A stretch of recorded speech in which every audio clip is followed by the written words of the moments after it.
ಇವತ್ತಿನ ವಿಶೇಷ ಬಟ್ಲು ಕಡುಬು ಜೊತೆಗೆ ತೊಗರಿಬೇಳೆ ಚಟ್ನಿ. ಇದು ಹೇಗೆ ಅಂತಂದರೆ ಕಾರ್ಬೋಹೈಡ್ರೇಟು, ಪ್ರೋಟೀನು, ಐರನ್ ಎಲ್ಲ ಇರುತ್ತೆ ಈ ಕಾಂಬಿನೇಷನಲ್ಲಿ.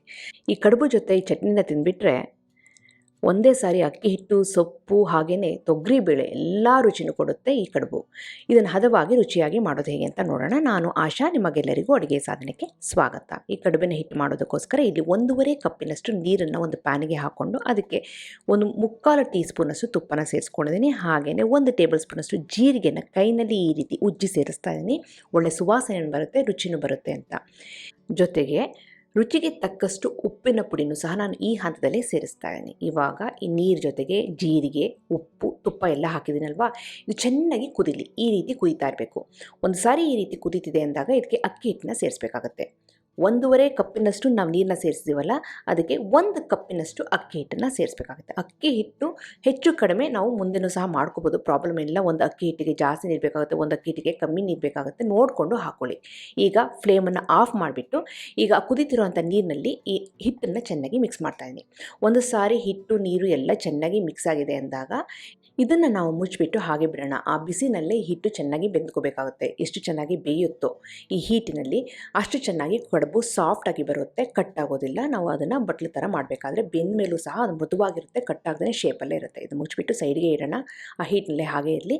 ಅಷ್ಟೊತ್ತಿಗೆ ನಾವು ತೊಗರಿಬೇಳೆ ಚಟ್ನಿ ಮಾಡ್ಕೊಳ್ಳೋಣ. ಅದಕ್ಕೋಸ್ಕರ ಇಲ್ಲಿ ಒಂದು ಪ್ಯಾನಿಗೆ 1 ಟೇಬಲ್ ಸ್ಪೂನಷ್ಟು ಎಣ್ಣೆ ಹಾಕ್ಕೊಂಡು ಅದಕ್ಕೆ 4 ಟೇಬಲ್ ಸ್ಪೂನಷ್ಟು ತೊಗರಿಬೇಳೆನ ಹಾಕ್ಕೊಂಡು ಲೋ ಫ್ಲೇಮಲ್ಲಿ ಇದು ಕೆಂಪಾಗೋವರೆಗೂ ಹುರ್ಕೋಬೇಕಾಗತ್ತೆ.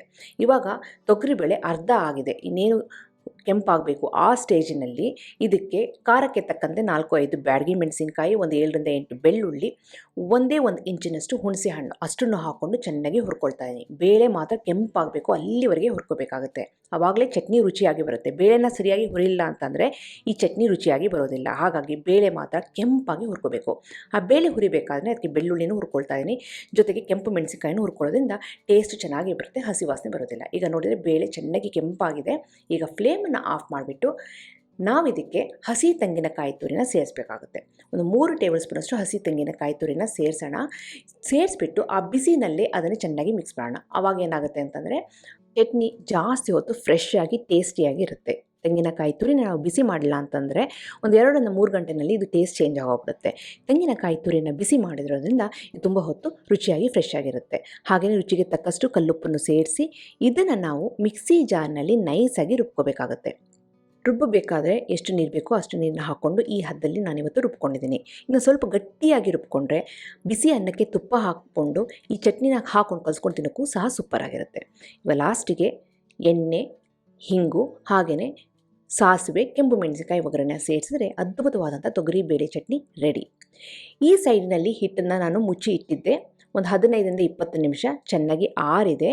ಇವಾಗ ಇದನ್ನು ಸರಿಯಾಗಿ ನಾದ್ಕೋಬೇಕಾಗುತ್ತೆ. ನಾದಬೇಕಾದ್ರೆ ಸ್ವಲ್ಪ ಹಿಟ್ಟು ಸಾಫ್ಟ್ ಆಗಿದೆ ಅಂತ ಅನ್ನಿಸ್ತು. ಹಾಗಾಗಿ ಇಲ್ಲಿ ನಾನು 1 ಟೇಬಲ್ ಸ್ಪೂನಷ್ಟು ಮತ್ತೆ ಅಕ್ಕಿ ಹಿಟ್ಟನ್ನು ಸೇರಿಸಿದ್ದೀನಿ.